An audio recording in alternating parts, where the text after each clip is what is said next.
சான்றோர் பெருமக்களே, பெரியோர்களே, சிந்தனையாளர்களே, தமிழ் ஆனந்த யோக உலக சமாதான பிரியர்களே, ஃபேஸ்புக் அன்பர்களே, நண்பர்களே, உங்கள் அனைவருக்கும் முதற்கண் என் வணக்கத்தை தெரிவித்துக் கொள்கின்றேன். வாழ்க வளமுடன். இன்றைய சிந்தனையாக பிறவி பயன் அப்படிங்கிற தலைப்புல சிந்தனை செய்ய இருக்கேன்.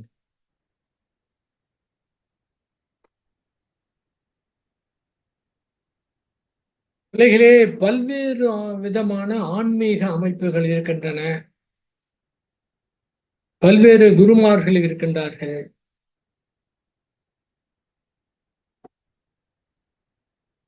அனைத்து குருமார்களுமே அந்தந்த காலகட்டத்தில் அந்தந்த சூழ்நிலைக்கு ஏற்றாற் போல அந்த பகுதியில் இருக்கிற மக்களுக்கு ஏற்ப தன்னுடைய உபதேசங்களை கொடுத்து மக்களை நல்வழிப்படுத்தி சரியான முறை வாழ்க்கை வாழ வேண்டும் என்பதற்காக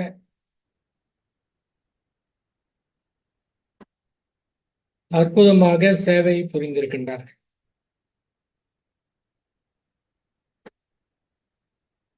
இதுல பாதைகள் அதிகமா இருந்தாலும் போய் சேரக்கூடிய இடம் ஒன்றுதான். பிறவி பயனை பற்றி பேசினா கூட இதுல நம்முடைய அறிவினுடைய இயலாமையை ஒத்துக்கணும். ஏன்னா நம்ம மீது ரொம்ப ரொம்ப அதிகமாக இருக்கு.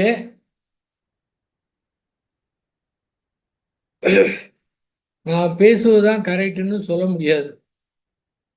முதலாவது அதை ஒத்துக்கணும். ஏனென்றால்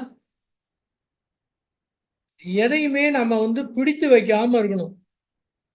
இதுதான் சரி அப்படின்னு நம்முடைய மனதிலே ஒரு பிடிவாத தன்மையோடு அந்த கருத்தை நாம கரெக்ட் அப்படின்னு பார்த்தோம்னா அது எப்போதுமே கரெக்டாக இருப்பதில்லை. ஏன்னா அது மாறிக்கிட்டே இருக்குதுங்க. அவங்க அறிவினுடைய திறத்திற்கு தகுந்த மாதிரி மாறிக்கொண்டே இருக்கு. அவ்வளவு கரெக்டா இதுதான் கரெக்டா நம்ம பிடித்து வைத்திருக்கலாம். கொஞ்ச நாள் கழிச்சு அதுவே நமக்கு தவறா தெரியலாம். ஆனா தப்பா பண்ணிக்கிட்டோமே. இதுவரை சிறு வயதிலிருந்து பாருங்க எத்தனை அனுபவங்கள் கிடைத்திருக்கின்றது.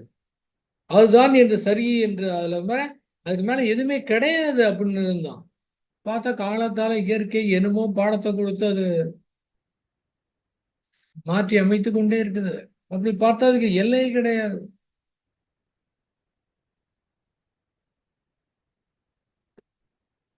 நிஜமா எதற்காக நம்ம பிறந்தோம்?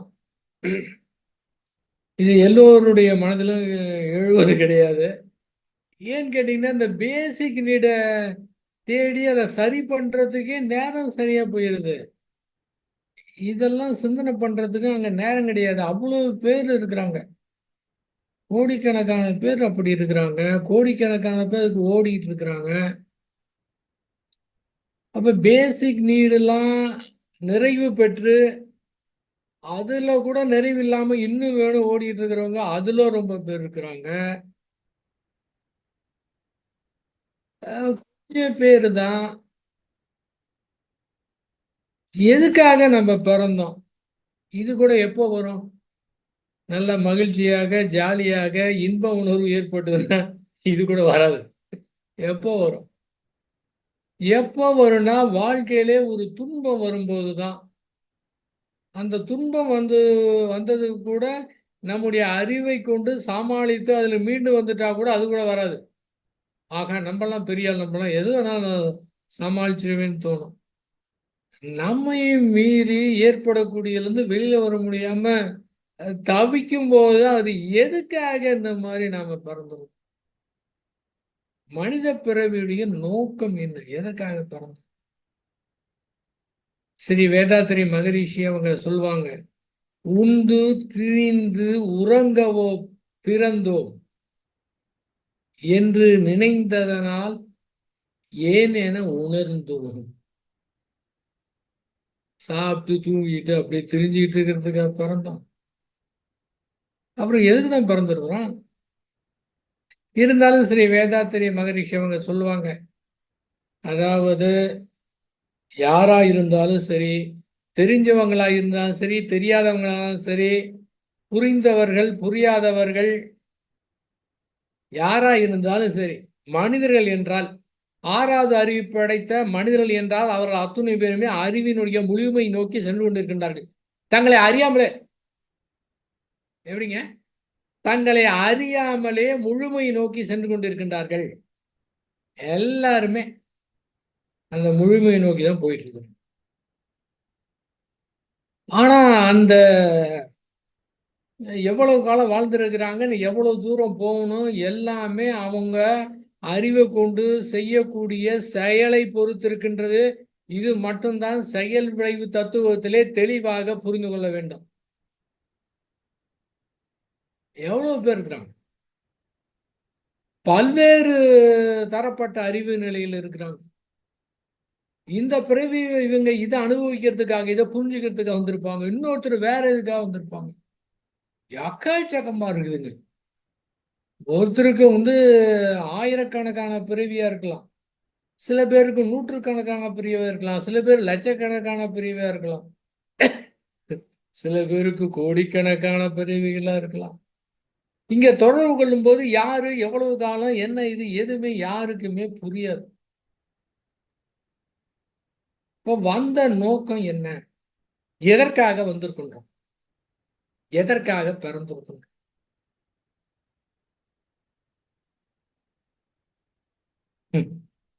சமயத்துல அது யோசனை பண்ணோம்னா வெறுத்து போயிடும். ஸோ யோசனை பண்ணாம ஜாலியா சரி நடக்க நண்டு போனா கூட ஒன்றும் பிரச்சனை இருக்காதுன்னு நினைக்கிறேன். ஏன் இப்படி எதுக்காக அப்படிங்கும் போது இன்னும் குழப்பம் அதிகமாயிடுது, சிக்கல் அதிகமாயிருது.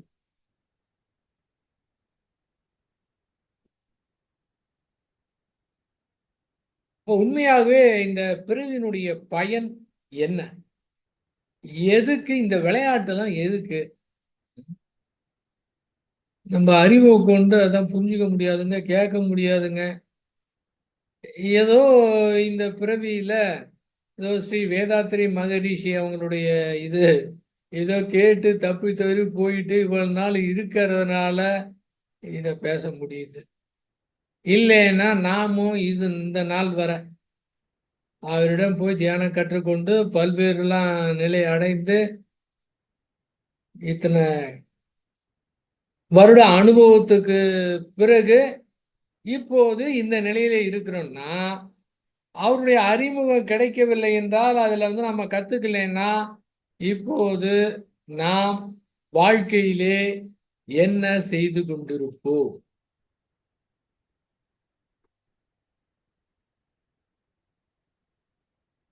ஒரு பிரயோஜனமும் இருந்திருக்காது. வெட்டி வேலையா தான் இருந்தது. இப்ப மட்டும் என்னங்கிறீங்களா?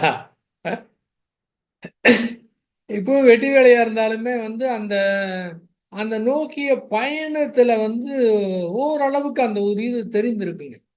எது செய்யணும், எது செய்யக்கூடாது, இந்த பிறவி பயன் நிறைவேற என்ன பண்ணணும், என்ன செய்யக்கூடாது அப்படிங்கிற பேசிக்காவது தெரியுதுல்ல. அதை கடைபிடிக்க முடியலனாவது பேசிக்காவது தெரியுதுல்ல. இதுல பல்வேறு கருத்து. என்ன கருத்துனா, அதாவது ஞானியர்கள்னா அறிவிலே முழுமை பெற்றவர்கள், இயற்கையோடு இயற்கையாக தெள்ள தெளிவாக தெளிந்தவர்கள். அப்ப இயற்கை உண்மையானது, அது மாறாதது. அப்படி இருக்கும்போது அதை விளக்க வந்த வகையிலே என்ன ஆகுது நீங்க பார்த்தீங்கன்னா, அவங்களுடைய கருத்திலே சொல்ல ஆரம்பிச்சிடுறாங்க. வெவ்வேறு கருத்துல வித்தியாசமான முறையில சொன்னா கூட, ஆனா மூலம் ஒண்ணுதாங்க. வேற மாறுவதற்கு சான்ஸே கிடையாது. அவ வித்தியாசமா சொல்றாங்க அப்படிங்கிற காரணத்தினால நம்ம ஏதோ புதுசா இருக்குன்னு கேட்க தேவையில்லை. மூலம் ஒண்ணுதான். அதுல சான்ஸே கிடையாதுங்க. மாறுவதற்கு ஒன்றுமே கிடையாது. அதை புரிந்துக்கணும். பிறவி பயன் அப்படின்னு சொல்றதுல ஸ்ரீ வேதாத்திரி மகரிஷி அவர்கள் சொல்லக்கூடியது என்னவென்றால், கடல்ல தண்ணீர் இருக்கின்றது, ஆவியாகின்றது, மேலே செல்கின்றது, மேகமாக மாறுகின்றது, திரும்பவும் மழையாக பொழிகின்றது, அந்த தண்ணீர் ஓடுகின்றது. எங்க நோக்கி ஓடுதுன்னா கடலை நோக்கி ஓடுது. நம்ம ஊர்ல ரோடு போட்டா 1 வருஷம் 2 வருஷம் தாங்க மாட்டேங்குது. ஆனா அந்த ஆறு யாராவது அதுக்குன்னு குழி பெருத்து ஆறை வெட்டி கடலுக்கு போய் சேர்க்கறதுக்கு யாராவது முயற்சி பண்ணாங்களா? இல்ல. ஏன்? ஏனென்றால் அந்த தண்ணீர் கடலை அடைவதற்கு தானே பாதையை அமைத்து கொண்டு கடலை போய் சேர்ந்துருது. இதுக்கு யாரும் சொல்லி கொடுக்கவே இல்லை. அது இயற்கையாக எப்படி அங்கிருந்து வந்த தண்ணீர் ஆவியாகி மேகமாகி மழையாக மாறி பொழிந்து திரும்பவும் கடல் நோக்கி சென்று அதிலே அடைகின்றதோ, அதே போல சுத்த வெளியிலிருந்து அசைந்து துவங்கி இந்த ஏன் எதுக்கு கேட்கறவங்களுக்கு இதான் பிரச்சனையே. ஏங்க அது ஏங்க அசைஞ்சது? அது பாட்டுக்கு செவனே இருந்தா பிரச்சனையே இல்லை. இந்த ஜூம் மீட்டிங்லாம் அட்டன் பண்ண தேவையில்லை, ஃப்ரீயா இருக்கலாம். ஒவ்வொரு ஒவ்வொரு தனி மனிதனையும் எடுத்து பார்த்தா விதவிதமான பிரச்சனை, எத்தனை பிரச்சனை, எங்க பார்த்தாலும் பிரச்சனை. முக்கியமா மனதுக்குள்ளார பிரச்சனை, மனதை சரி பண்றதுக்கு உண்டான பிரச்சனை. ரொம்ப பாவங்க மனிதன், அவ்வளவு மனதை போட்டு வைத்துட்டு இருக்கிறான்.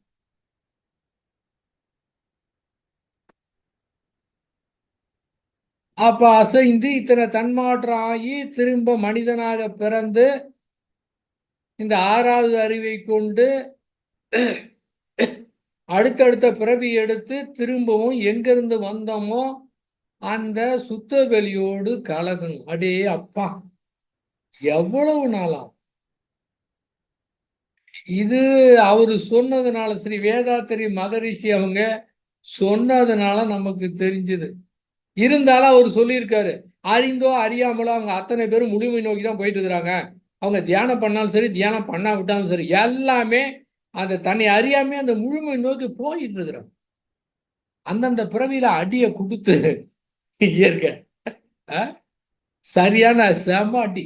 எல்லாரும் ஒவ்வொருத்தரும் அடி வாங்கி உத வாங்கி தான் வந்திருக்காங்க. சும்மா சாதாரண சொன்ன கேட்குற ஆளுங்க நம்ம ஆளுங்க. நம்ம அடி கொடுத்து உத கொடுத்து ஷேப் பண்ணி ஒவ்வொரு பிறவிலையும் செதுக்கி அடுத்த பிறவிக்கு அனுப்பி வைத்து இந்த மாதிரி தான் போயிட்டு இருக்கு. இதெல்லாம் கண்டுபிடிக்க முடியாது யாரு எந்த பிறவியில எந்த நிலையில இருக்கிறான், யாரு எந்த மாதிரி இருக்கிறாங்க அப்படின்னு அது கண்டுபிடிக்க முடியறதில்லை. இருந்தாலும் அங்க உள்ள அமைந்திருக்கின்றது, அதனுடைய மாற்றத்தின் காரணமாக அமைந்திருக்கின்றது. அதை நோக்கி தான் போயிட்டு இருக்கிறாங்க எல்லாருமே.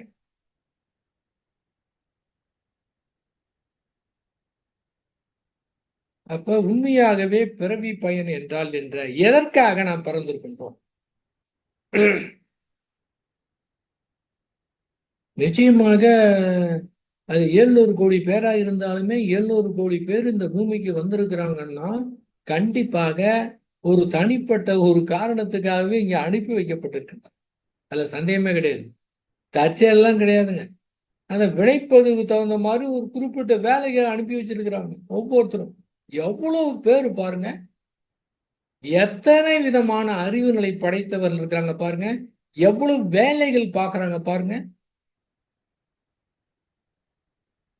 அப்ப நாம எதற்காக பிறந்திருக்கிறோம்?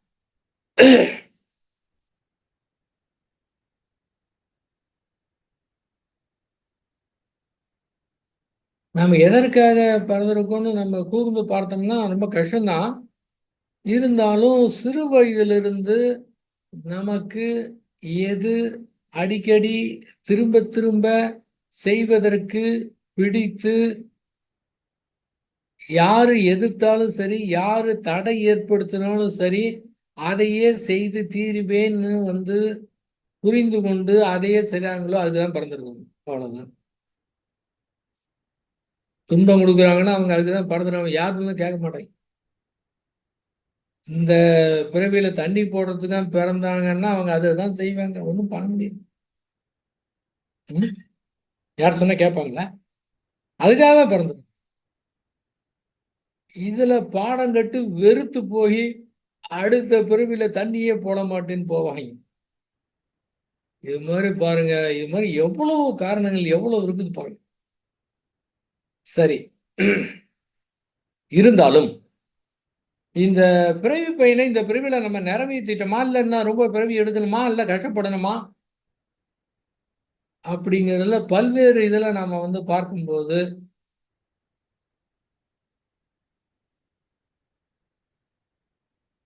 ஓஷோ அவங்க சொல்றது என்னன்னா, இந்த ஓஷோ அப்படிங்கிற ஒரு அந்த உடல்ல ஓஷோங்கிற பெயர்ல அந்த பிறவியில தன்னுடைய 21வது வயதிலே ஞானம் பெற்ற அந்த ஞானி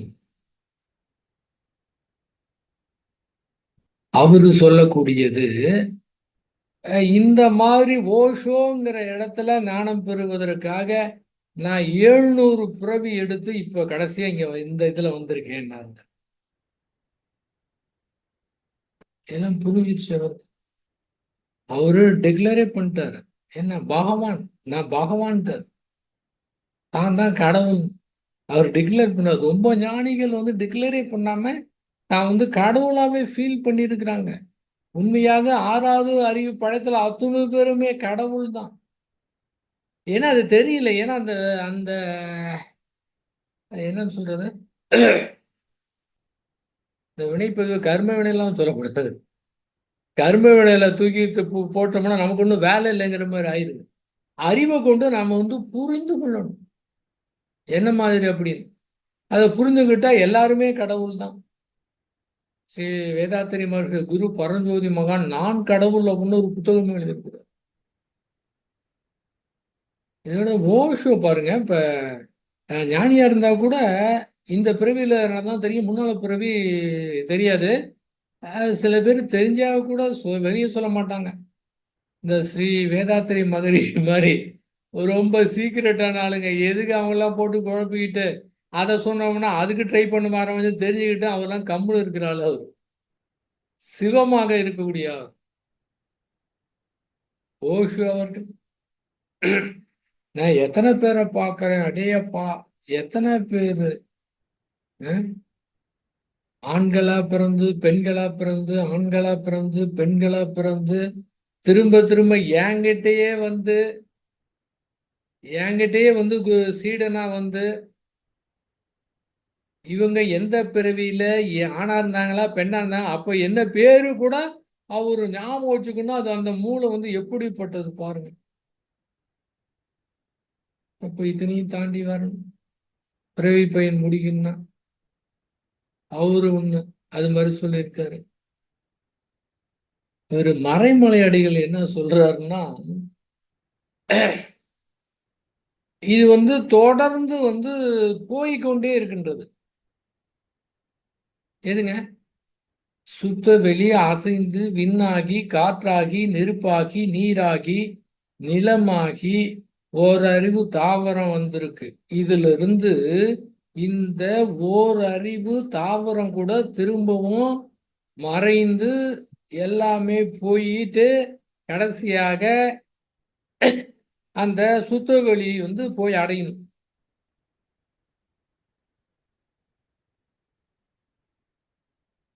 பேசுறதுல உங்களுடைய அறிவுக்கு எப்படி வேணுமோ அதை எடுத்துக்குங்க. இது எதுவுமே இதுதான் நிச்சயம் அப்படின்னு டெக்ளேரா பேச முடியாதுங்க. அது மட்டும் முதலாவதா நான் சொல்லிடுறேன். கிடையாது, இதை நிரூபிக்க முடியாது. ஏன்னா அது அவ்வளோ அற்புதமான ஆற்றல் படைத்திருக்கின்றது. நம்முடைய அறிவையும் மனதையும் கொண்டு கண்டுபிடிக்கிறது ரொம்ப கஷ்டங்க.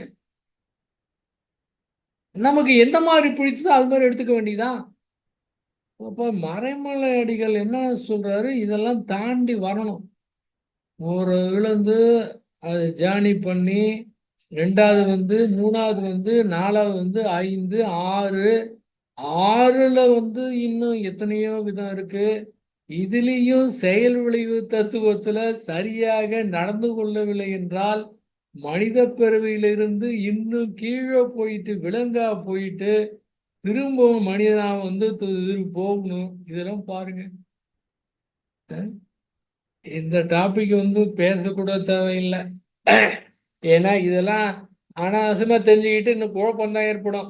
நம்ம பாணியில என்னதான் இருந்தாலும் சரி 6 குடம் ஓட விட்டுருங்கன்னா பிரச்சனை முடிஞ்சு போச்சு. எதுவுமே பிடித்து வைக்க தேவையில்லை. இருந்தாலும் வந்து வாரம் அந்த 6 குடம் வேற ஒரு சப்ஜெக்டே கிடையாது. என்னை பொறுத்தவரை நான் எங்க பேசலாம்னு ஒரே ஒரு கான்செப்ட் தான். என்ன கான்செப்ட்னா, மன உணர்வுல எடுத்து எதுவுமே செய்ய தேவையில்லை. நாம் ஒன்றுமே செய்ய தேவையில்லை. ஒண்ணுமே பண்ண முடியாது. அது தானா தோண்டி தானா வந்து அங்க வேலையே கிடையாது அப்படிங்கிறத புரிஞ்சுக்கிட்டா மட்டும் மனம் சூப்பர் ஸ்டேஜுக்கு போயிரும். மனம் சுத்த வழி நிலை கூட போயிரும். அழகாக எப்படி இயற்கை இருக்கிற இடம் தெரியாமல் இருக்கின்றதோ அதே போல மிக அற்புதமாக நம்முடைய வாழ்க்கையை நடத்தலாம். ஒவ்வொரு வாரமும் இதே தான் வந்து பேசிட்டு இருப்பேன். அதுக்காக கொஞ்சம் இதெல்லாம் தெரிஞ்சுக்கிட்டு தெரிந்து கொண்டு இதையும் பிடிச்சு வைக்காம அப்படியே இதுதான் ஒண்ணு சொன்னாங்கன்னா நம்முடைய மனதுக்கு பிடித்தமா இருந்ததுன்னா மட்டும் எடுத்துக்கிட்டு பிடிக்கலன்னா அது இல்லைன்னு சாதிக்கிறது. அந்த மாதிரி இல்லாம உலகத்துல எத்தனையோ தத்துவம் இருக்கட்டும், எத்தனையோ தியானம் இருக்கட்டும், எது வேணா இருக்கட்டுங்க. உலகமாக நீங்க புத்தகங்களே படிச்சுக்கோங்க. எல்லாமே அனுபவங்கள், எல்லாமே மறையக்கூடியவை என்பதை புரிந்து கொண்டோம் என்றால் எதிலையும் நான் பிடிச்சு வைக்க மாட்டோம். அப்ப அவரு சொல்லக்கூடியது என்னன்னா இத்தனையும் வரணுமா. இப்ப மகரிஷி அவங்க என்ன சொல்லுவாங்க, மனித உடலுடைய அலை இயக்கம் வேற, விலங்குடைய அலை இயக்கம் வேற.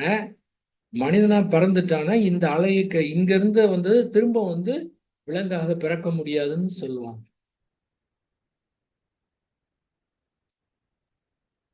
ஸ்ரீ பகவத் என்ன சொல்வாரு, இந்த மாதிரி அந்த வினைப்பு ரொம்ப பிறவி வந்து பாதியில போயிட்டான்னு வச்சு கட்டாயிரம் முடிவு போச்சு. எப்ப என்ன நடக்குன்னே தெரியாது யாருமே. பாருங்க, நேத்திக்கு விடியற் காலம் நைட்டு தூங்குனாங்க. 10 மணிக்கு தூங்குனாங்க. நாளைக்கு என்னென்ன வேலை பார்க்கணும் அசந்து தூங்கிட்டு இருந்தாங்க. வயநாட்டுல அப்படியே நிலச்சரிவு ஏற்பட்டு 3 கிராமங்கள் அப்படியே போயிடுச்சுங்க. ஒரு வழி கூட தெரிஞ்சிருக்காது. நம்ம இறந்துட்டோங்கிறது கூட தெரியாம அது மாதிரி வந்து கட் ஆயிருச்சு. இப்போ ஒய்ஃபை வந்து கட் ஆயிருச்சு. திரும்ப வந்து இதுல வந்து ஜாயின் பண்ணிக்கலாம். ஆனா அதுல கட் ஆனது தான் அடுத்த பிறவில என்ன எழுதணும், என்ன மாதிரி இருக்கணும் கூட தெரியாம போயிடுச்சுன்னா, இதுதான் ஒண்ணுமே பண்ண முடியாதுங்க. நாம இருக்கிறோம்னு நினைச்சுக்கிட்டு இருக்கலாம். என்ன வேணா நடக்கலாமே!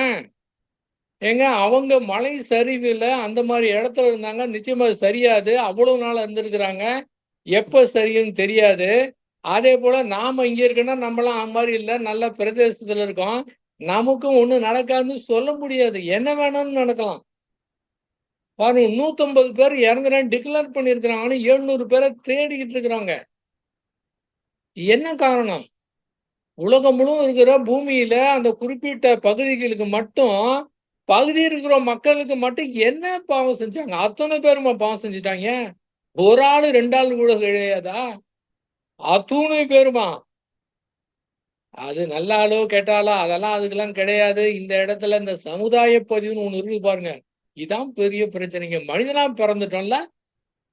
அவன் மனிதர்கள் என்ன செய்யறானோ அது அத்துணையுமே மனிதர்களுமே பொறுப்பு. யாருமே இதற்கு விதிவிலக்கு கிடையாது. இப்ப 150 பேர் வந்து அடுத்து எப்ப பிறப்பாங்க? எதுவா பிறப்பாங்க? எதுவுமே முடியாதுங்க. தூங்குனாங்க அவங்க. இப்ப நம்ப இன்னைக்கு நைட் தூங்குறோம். காலையில நம்ம எழுந்திருக்கிறோம். அவங்க எழுந்திருக்கல அவ்வளவுதான். என்ன கொடுமை பாருங்க. இத யாருக்காவது போய் கேட்க முடியுமா? எதனால நடந்தது? எப்படி நடந்தது? எதுக்கு நடத்துது? அத்தனை பேருடைய பிறவியினுடைய பயன் என்ன? எவ்வளவு முடிச்சிருக்காங்க? கால்வாசியா, அரைவாசியா, முக்காவாசியா? இல்ல முடிச்சுட்டே போயிட்டாங்களா? இங்க உலகத்துல இருக்கிறவங்க தான் கஷ்டப்பட்டு இருக்கிறாங்களா? அவங்கலாம் முடிஞ்சு நேரடியா வந்து சுத்த வழிக்கு போயிட்டாங்களா? எதுவுமே சொல்ல முடியாதுங்க. இருந்தாலும் இருக்கலாம். ஆக பாதியில இறந்தாலும் நல்ல ஆன்மான்னு இல்லைன்னு சொல்ல முடியாது. வினைப்பதிவு முடிஞ்சிச்சு. நேரடியா கூட அங்க போய் சேர்ந்திருக்கலாம். எதுவுமே சொல்ல முடியாதுங்க. இதுதாங்க அங்க பிரச்சனையே. அ வாழ்க்கையிலேயே அதுதான். அததான் சொல்றது. நம்முடைய அந்த இயற்கைக்கு முன்பாக நம்முடைய அந்த அறிவினுடைய இயலாமைய நம்ம ஒத்துக்கணுங்கிறது காரணம் தான். அந்த அந்த பெரிய ஒரு பேராற்றலுக்கு முன்பாக அதுதாங்க நிஜமா அத அந்த பிரமிப்பை உணர்ந்துட்டு அங்க பேசுறதுக்கு ஒண்ணு உடனே சரண்டாயிருமா. அதை உணராம தான் நம்ம ஏதாவது பேசிக்கிட்டே இருக்கிறது.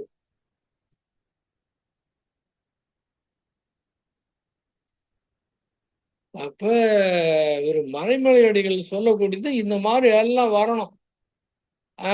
இதுல பாகவதர் என்ன சொல்றாரு, இந்த மாதிரி பெரிய எக்கச்சக்கமா தப்பு செய்து மனித பிறவி எடுத்தோம்னா நிச்சயமா கஷ்டப்பட போறோம் துளிவா தெரிஞ்சுக்கிட்டு அந்த கஷ்ட காலத்தை கொஞ்சம் காலகட்டத்தை கடத்துவதற்காக ஒரு நாயாக பிறந்து கொஞ்சம் காலகட்டத்தை ஓட்டுறது. ஏன்னா பயம் செஞ்ச செயலுக்கு ஒளிவு அப்படி ஏற்படும். யாருக்குமே தெரிய மாட்டேங்குதுங்க, யாருக்குமே புரிய மாட்டேங்குது. நாம ஒண்ணு செய்தோம் என்றால் அதற்கு உண்டான விளைவை மறுக்கவோ மறைக்கவோ முடியாது. நிச்சயமா வந்தே தீரும். இத புரிஞ்சாவே போதும், உலகமே நல்லா இருக்கும். அதுல வேற புரிஞ்சுக்கிட்டு வேற முடியாம இருக்குது, புரிஞ்சும் புரியாம இருக்கிறது, புரிஞ்சுக்கிட்டு புரிஞ்சு செயல்படுத்த முடியாம கஷ்டப்படுறவங்க எவ்வளவு பேர். ரொம்ப கொடுமைங்கப்பா. மனித பிறவி பாருங்க. நிஜமே 6 போல ஓட விட்டால் மட்டும்தான் ஜாலியா நிம்மதியா இருப்பாரு. மீதில ஏதாவது நினைச்சுட்டு கஷ்டப்பட்டு இருக்க வேண்டியதான்.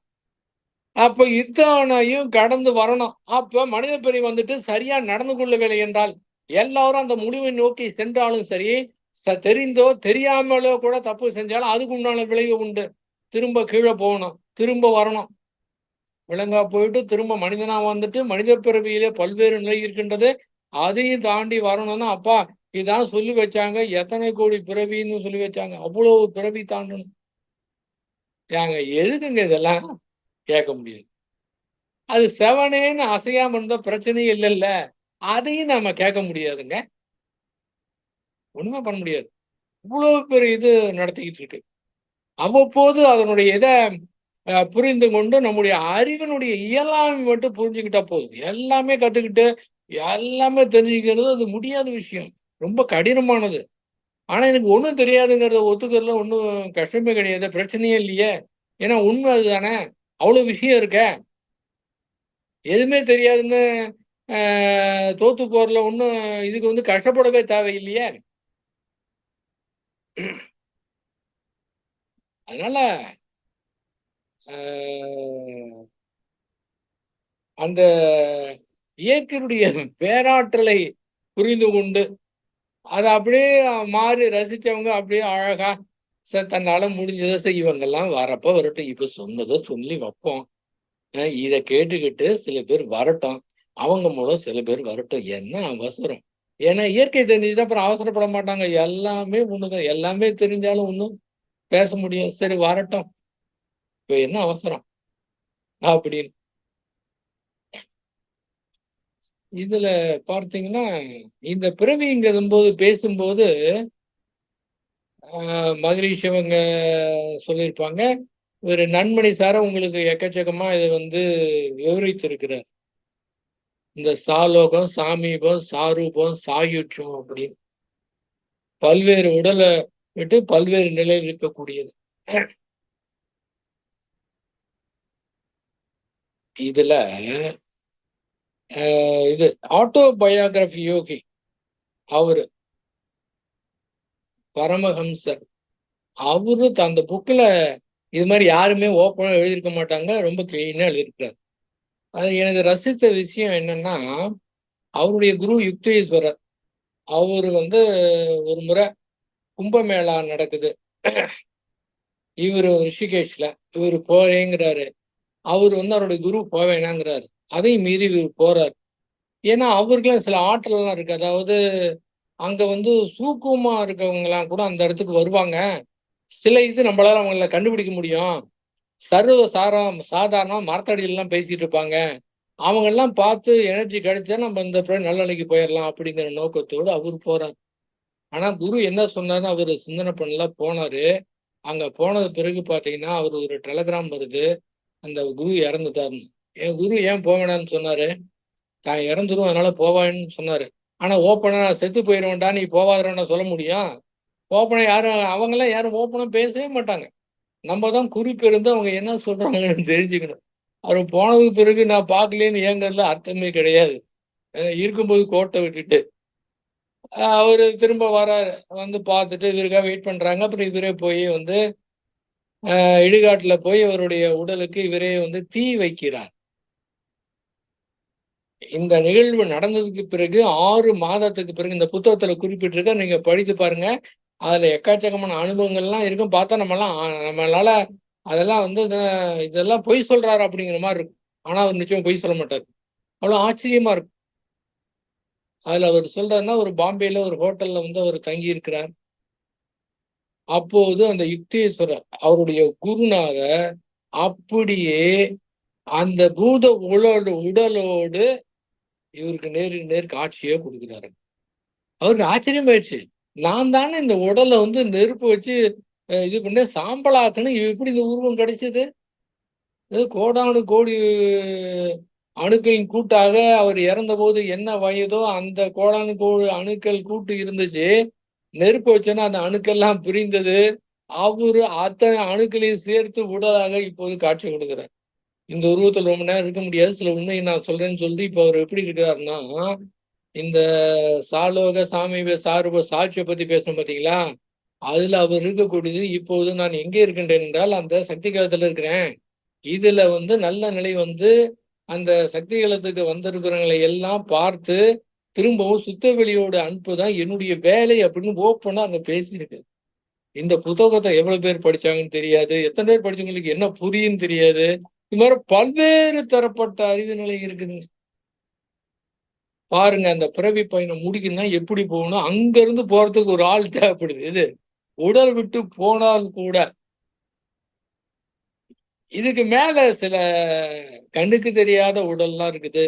அவங்கெல்லாம் ரொம்ப இந்த ஏங்கி தவிக்கிற அ ஆன்மாக்களுக்கு, உயிர்களுக்கு அவங்கெல்லாம் ஹெல்ப் பண்ணுவாங்க. அவங்க ஹெல்ப் பண்றாங்கிற விஷயமே நமக்கு தெரியாது. இந்த மாரி ரொம்ப விஷயம் இருக்கு. சரிங்க. எதுவா இருந்தாலும் சரி. பிறவி பயன் என்ன? ஒவ்வொருத்தரும் தன்னுடைய பிறவி எதுக்காக பிறவி எடுத்தேன்? என்னுடைய வாழ்க்கையிலே நான் டாக்டர் ஆகும் என்றுதான் என்னுடைய பிறவி பயன். 2 பங்களா கட்ட வேண்டும் என்பது என்னுடைய பிறவி பயன். 2 கார் வாங்க வேண்டும் என்பது என்னுடைய பிறவி பயன். அதேபோல ஞானம் அடைய வேண்டும் என்பது என்னுடைய பிறவியினுடைய நோக்கமே. இந்த மெட்டீரியல் வேர்ல்டுல, இந்த ஸ்பிரிச்சுவல் வேர்ல்டுல எதுக்காக ஏங்குறாங்களோ, அதே மாரிதாங்க இந்த ஞானத்துக்கும் ஏங்குறதும் 2க்கும் வித்தியாசமே கிடையாது. ஏங்க என்னங்க சொல்றீங்க? நானு எவ்வளவோ ஈடுபட்டு காலையும் மாலையும் நல்லா தியானம் பண்ணி, அந்த ஞானம் பெற வேண்டுங்கிற ஒரு ஏக்கத்தோடு தேடிக்கிட்டு இருக்கேன். நீங்க போய் இந்த சாதாரணமா நான் அந்த மெட்டீரியல் வேர்ல்ட விட்டுட்டேன். இந்த காரு பங்களாலாம் ஆசைப்படுறதே கிடையாது. என்னையும் அந்த ஆளையும் போய் ஒண்ணா சொல்றீங்களே! எனக்கே ரொம்ப வருத்தமா இருக்குதுங்கன்னு சொல்லலாம். ஆனா 2மே ஒண்ணுதாங்க. ஏன்?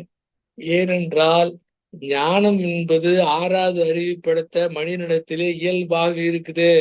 அதனாலதான் அத்தனை பெரியவங்களும் நீயே மெய்ப்பொருள்னு சொன்னாங்க. நீயே கடவுள்ன்னு சொன்னாங்க. யாரெல்லாம் அது உண்மைன்னு நம்பி அப்படியே நினைச்சாங்களோ, அதுவா மாறிடுறாங்க.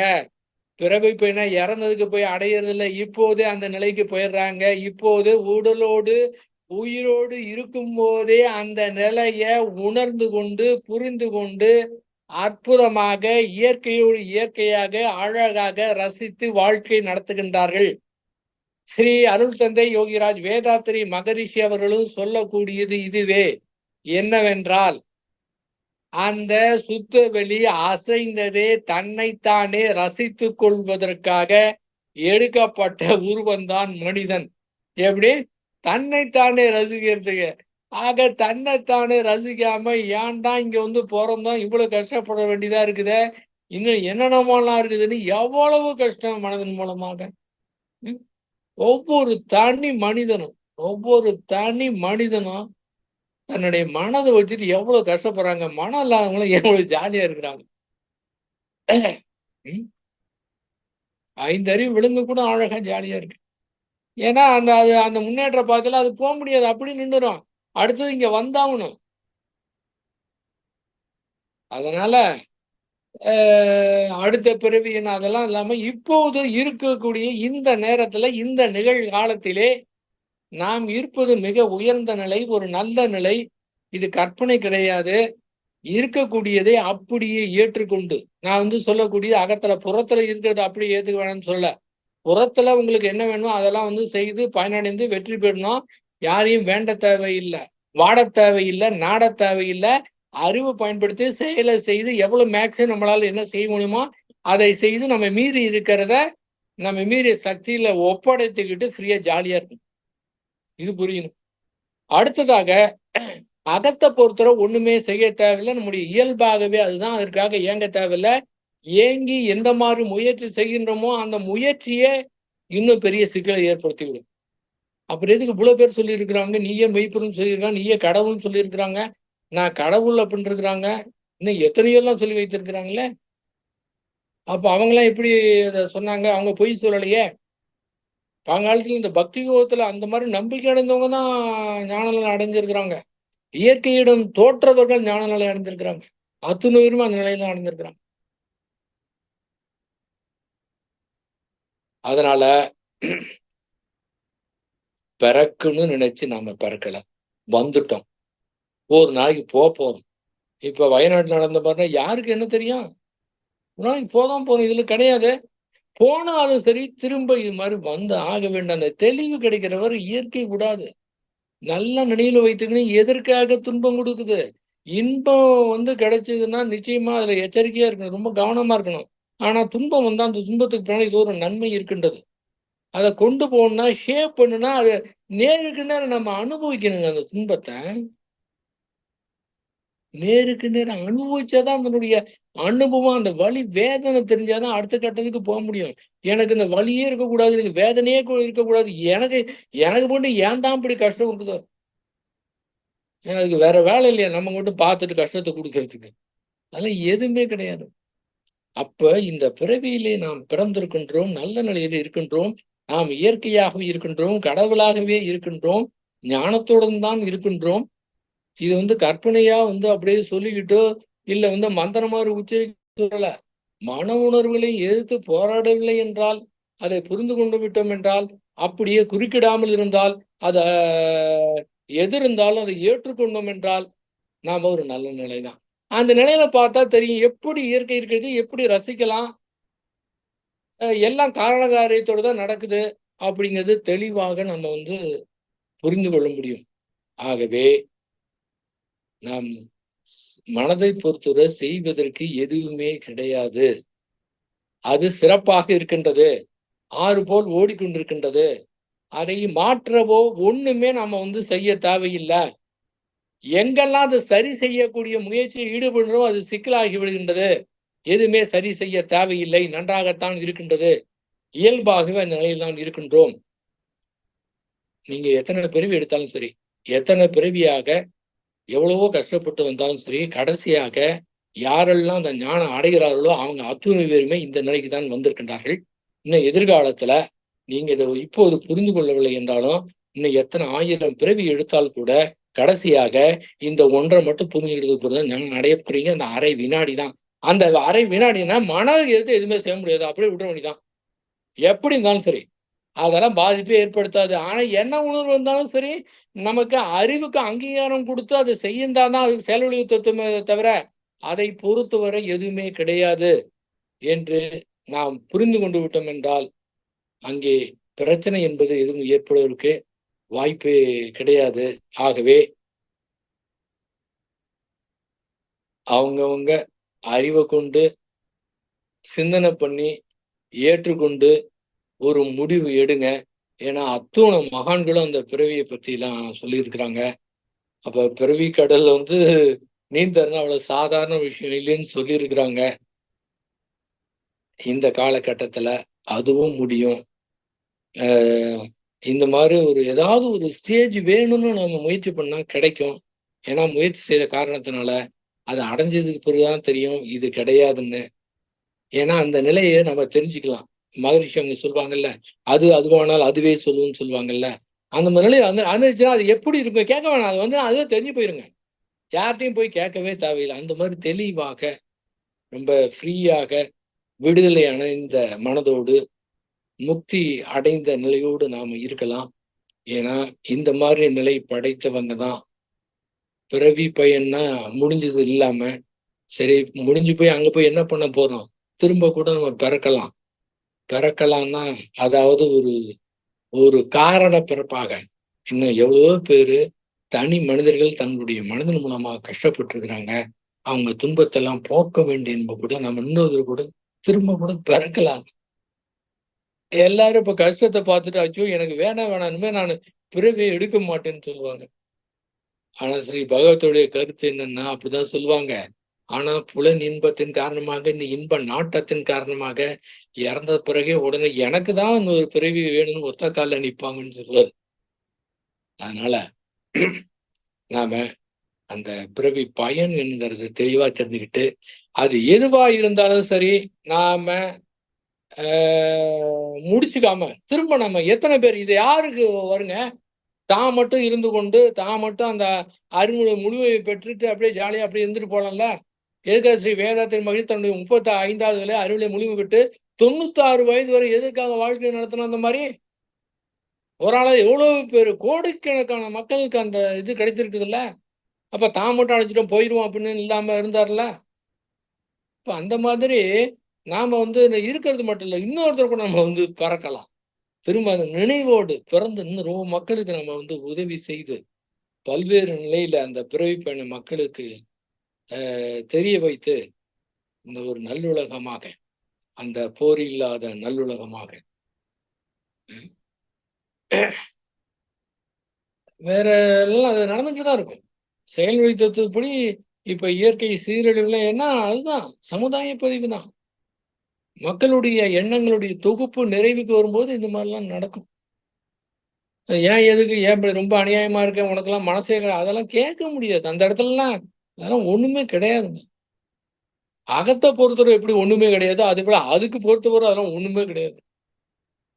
இருந்தாலும் மனிதர்கள் தங்களுடைய மனதை வைத்துக்கிறதை பொறுத்து தான் இருக்குது அந்த போரில்லா நல்லுலகம். அதற்கு நம்ம அந்த மாதிரி தெளிவான நீரோடை போன்ற ஆறு போல ஓட விட்ட எப்பவுமே அந்த ஒன்றுமே இல்லாத அந்த மனம். எப்படி புத்தர் அந்த ஞானம் கண்டுபிடிச்ச பிறகு ஒரு மனதை எட்டி பார்க்கிறார், அது வெறுமையா இருக்கு. அதே மாதிரி இப்ப கூட அதை புரிந்து கொண்டோம் என்றால் நம்முடைய மனம் அந்த மாதிரி வெறுமையாக இருக்கும். அந்த நிலையை அடைவோம். அதே போன்று இந்த போதை இல்லாத தமிழகத்தை நம்ம ஏற்படுத்துவோம்.